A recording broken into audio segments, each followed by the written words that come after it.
نماز توحید کے بعد سب سے اہم عبادت نماز ہے. اگر کوئی آدمی نماز پڑھتا ہے اور یہ سوچتا ہے کہ کل قیامت کے دن اللہ مجھ سے یہ پوچھے گا تو نے نماز پڑھی کہ نہیں پڑھی, میں بول دوں گا کہ میں نے نماز پڑھ لی ہے, بس میں بچ جاؤں گا. نہیں, آپ نماز پڑھیں لیکن آپ کی ہر نماز اتباع رسول کے دائرے میں ہونی چاہیے. اگر اتباع رسول کے دائرے میں نہیں تو نماز معتبر نہیں ہے. آپ نماز پڑھتے رہیے. دلیل یہ حدیث پاک.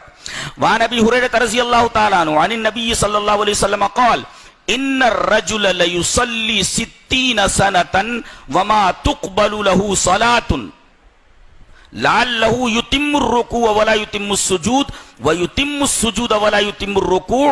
رواہ المنذری فی الترغیب والترہیب فی کتاب الصلاۃ. حضرت امام منذری رحمہ اللہ اپنی حدیث کی کتاب ترغیب اور ترہیب کے اندر کتاب الصلاۃ یعنی صلاۃ کے چیپٹر میں اس حدیث کو لائے ہیں. راوی حضرت ابو ہریرہ ہیں. میں نے پوری حدیث بیان کر دی ہے. حضرت ابو ہریرہ فرماتے ہیں کہ نبی اکرم صلی اللہ علیہ وسلم نے ارشاد فرمایا کہ ایک آدمی اللہ کے حضور پہنچتا ہے, اللہ اسے پوچھتا ہے, حالانکہ اسے معلوم ہے نماز پڑھی, پڑھی. کتنے سال پڑھی؟ کہا کہ اے اللہ کے رسول 60 سال تک میں نے نماز پڑھی. 60 سنة 60 سال نماز پڑھی. کتنے سال پڑھی؟ 60 سال. اللہ کو معلوم ہے, پوچھ رہا بندے سے, پڑھی. کتنے سال پڑھی؟ 60 سنة 60 years 60 سال پڑھی. اللہ فرماتا ہے وما تقبل له صلاة, تیرے نامہ عمل میں ایک بھی نماز نہیں ہے. 60 سال کی نماز جو تو نے پڑھی ہے ایک بھی نماز تیرے نامہ عمل میں نہیں ہے. لوگ حج کو جاتے ہیں اور پھر کہتے ہیں کہ خانہ کعبہ میں ایک نماز 1 لاکھ کے برابر ہے, تو 40 دن 50 دن رہ کر کے اتنی نمازیں پڑھ لی, اب تو جنت الاٹ ہو گئی میرے. ارے بدبخت اور بدنصیب, یہاں معاملہ یہ ہے کہ 60 سال کی نماز آدمی پڑھ کر کے گیا ہے, اس کے نامہ اعمال میں ایک نماز بھی نہیں ہے.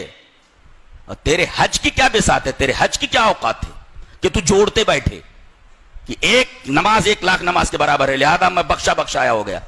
پتا نہیں جس پیسے سے تو گیا ہے اس پیسے کے اندر کتنا حلال ہے اور کتنا حرام ہے. تو نے کتنے ارکان اپنی مرضی سے ادا کیے ہیں, جہالت سے ادا کیے ہیں, اور کتنے ارکان تو نے اتباع رسول کے دائرے میں نہیں کیے ہیں, تو تیرا حج کیسے ہوا؟ اور تو نے نماز جو پڑھی وہ نماز اتباع رسول کے دائرے میں پڑھی یا نہیں پڑھی ہے؟ یہاں تو ایک آدمی 60 سال کی نمازیں پڑھ کر کے گیا ہے, اور نبی اکرم صلی اللہ علیہ وسلم فرما رہے کہ اللہ یہ فرماتا ہے کہ تیری ایک بھی نماز قبول نہیں ہوئی, تیرے نامہ اعمال میں ایک بھی نماز نہیں ہے. وما تقبل له صلاۃ, ایک بھی نماز نہیں ہے. کتنی خطرناک قسم کی حدیث ہے یہ. لوگ نمازیں پڑھتے رہتے ہیں. تو اگر آدمی نماز پڑھتا ہے, ایک توحید کے بعد بہترین عمل ہے اور سب سے اونچا عمل ہے, مگر یہ عمل اگر سنت کے دائرے میں نہیں کیا گیا ہے, اتباع رسول کے دائرے میں نہیں کیا گیا ہے, تو یہ عادت ہے, اٹھک بیٹھک ہے, نماز نہیں ہے.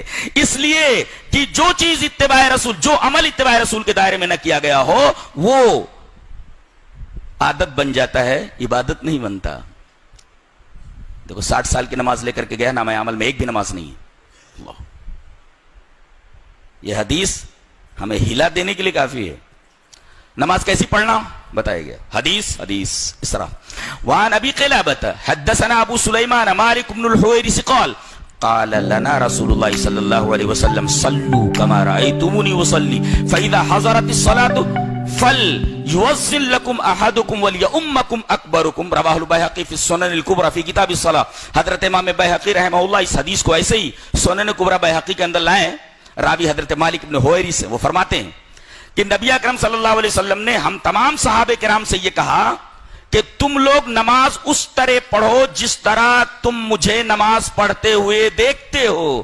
پتا یہ چلا کہ یہ آدمی جو 60 سال کی نماز پڑھ کر کے گیا ہے، یہ نماز اس نے نبی کریم صلی اللہ علیہ وسلم کی نماز کی طرح نہیں ادا کی ہے۔ نبی نے فرمایا تم لوگ نماز اس طرح پڑھو جس طرح تم مجھے نماز پڑھتے ہوئے دیکھتے ہو۔ اگر اس طرح تم نے نماز پڑھی ہے تو تمہارا یہ عمل، تمہاری یہ نماز مقبول عند اللہ ہے، اور اگر تم نے اپنے طریقے پر، یہ حنفی نماز ہے، یہ مالکی نماز ہے، یہ شافعی نماز ہے، یہ فلاں شخصیت کے طریقے پر پڑھی ہوئی نماز ہے، کسی بھی طریقے سے نماز پڑھ کر کے گیا آدمی کوئی بھی نماز معتبر نہیں ہے، الا یہ کہ اس نے نماز جناب محمد رسول اللہ صلی اللہ علیہ وسلم کے طریقے پر پڑھی ہو، جس کا نام اتباع رسول ہے۔